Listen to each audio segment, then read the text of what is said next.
Hello Pisces. So, titingnan natin yung energy or kung ano ba yung possible na energy, vibration na posibleng i-possess mo or pumasok sa buhay mo during Venus retrograde. Okay?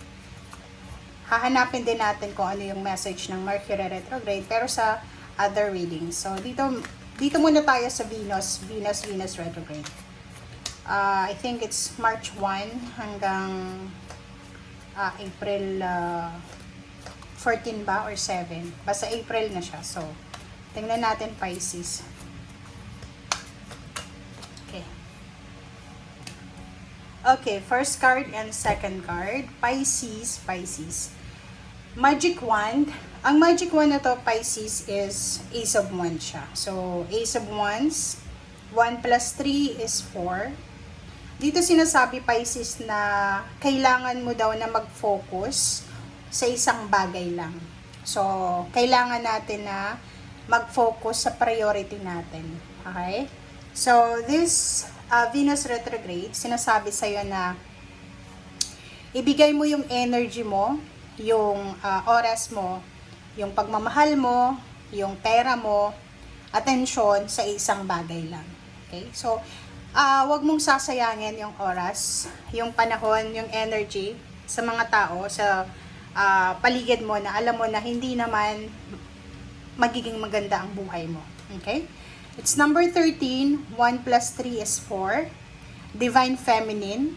Step into your power. So, yung mga babaeng Pisces, sinasabi ng bara sa'yo na gawin mo or parang sinasabi na take advantage of your self as being a woman kung babae ka.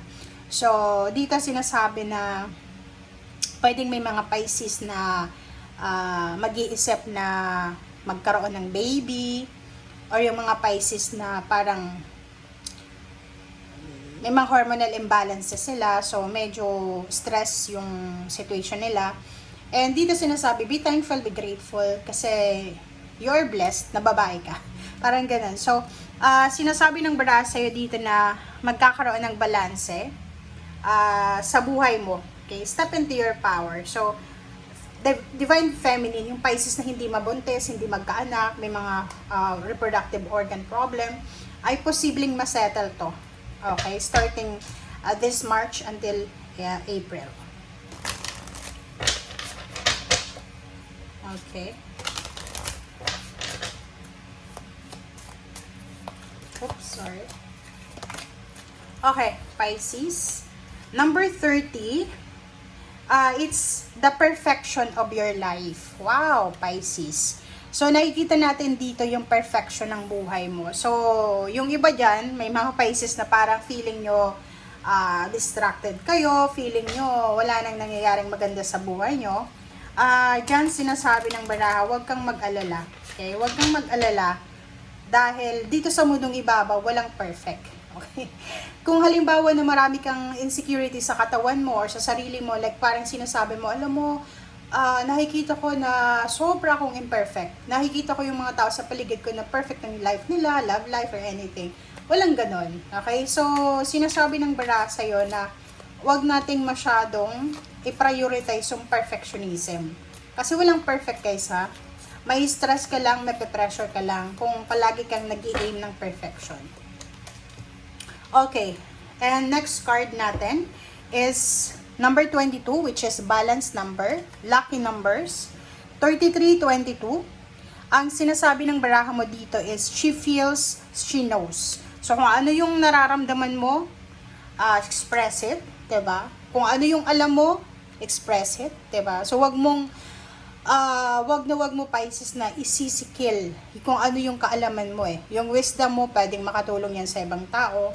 Yung, kung ano man yan, na alam mo kung ano yung nararamdaman mo, pwede yan na makatulong sa ibang tao. Okay? So, wag natin parang i-keep kung ano lang ang meron tayo, parang ganun. Kasi minsan, meron tayo na pwedeng makatulong sa iba, or meron tayong mga pangangailangan na pag sinabi natin sa iba, may tutulungan pala nila tayo. Parang ganun.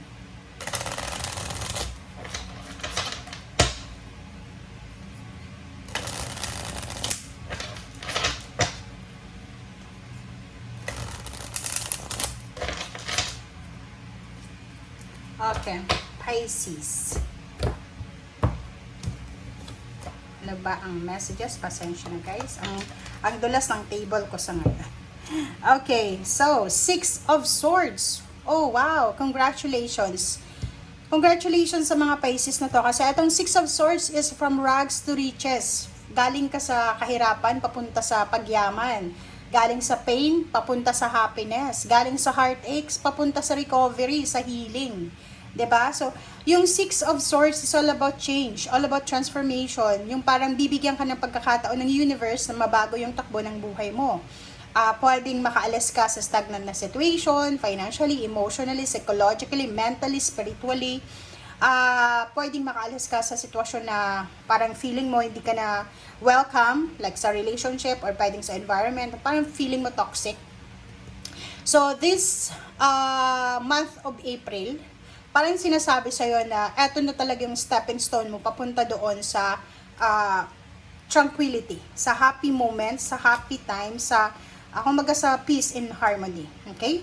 So, King of Swords, diba? O, diretso eh. Alam mo ba yung King of Swords, sinasabi niya na ayoko na ng ganitong sitwasyon, gusto ko na ng pagbabago. So, which is resonated dito, kasi sinasabi na yung 6 of Swords, talagang decided na to. Okay, decidido na. You're going farther, going forward, moving forward.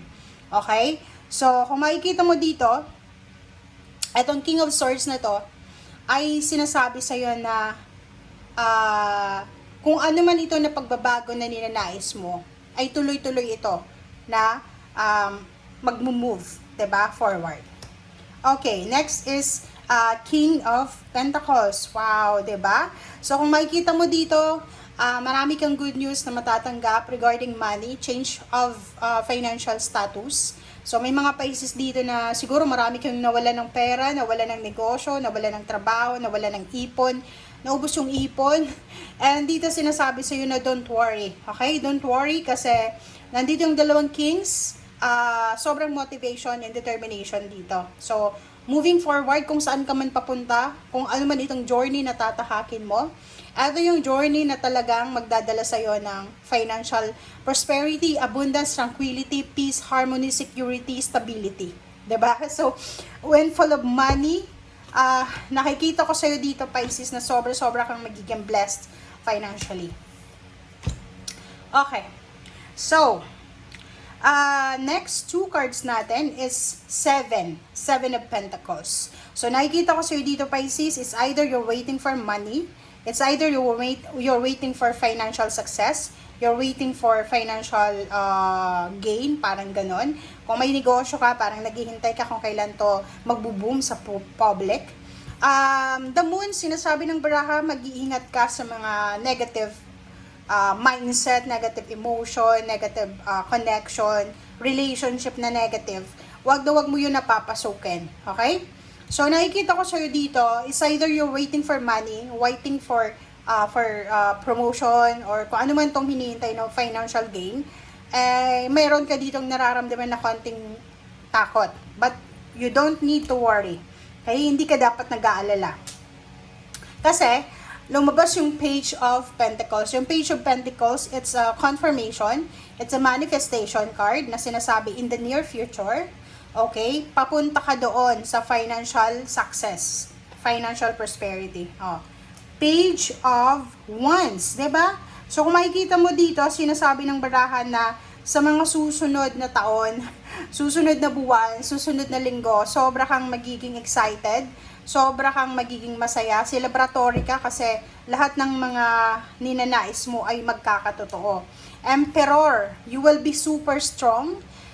You will be super secured, you will be super stable financially and emotionally. But normally, financial to guys yung Venus retrograde sa'yo is all about financial. So, sinasabi sa'yo dito na posibleng meron kang tangible income talaga na minamanifest. Habang nanonood ka sa ngayon, parang may minamanifest ka na eto yung pera na gusto kong ma-manifest by the end of the year. So, dito sa Emperor, sinasabi na you will be super stable and secured. And sinasabi ng Emperor na to na you will reclaim your power. Okay? You will be powerful. And last card natin is 5 of swords. Okay? Sorry. I hope na tama yung okay, Five of Swords. So, dito sa Five of Swords na to, sinasabi ng baraha sa'yo dito na wag kang matatakot. Kasi merong the moon. So, merong the moon yan. Meron kang mga fear and confusion and worries about future. So, dito sinasabi, wag kang matakot sa future mo. Gawin mo lang kung ano yung nararapat or gawin mo lang kung anong ginagawa mo sa kasalukuyan kasi nasa tamang direction ka. Kung makikita mo is 33 dito. 33, 22. So, is an angel number na sinasabi sa'yo na focus ka lang, okay? Focus ka sa kung ano yung importante, sa kung ano yung kasalukuyan. Live in the moment, bahala na yung future sa'yo. Okay? Thank you guys for watching. Bye!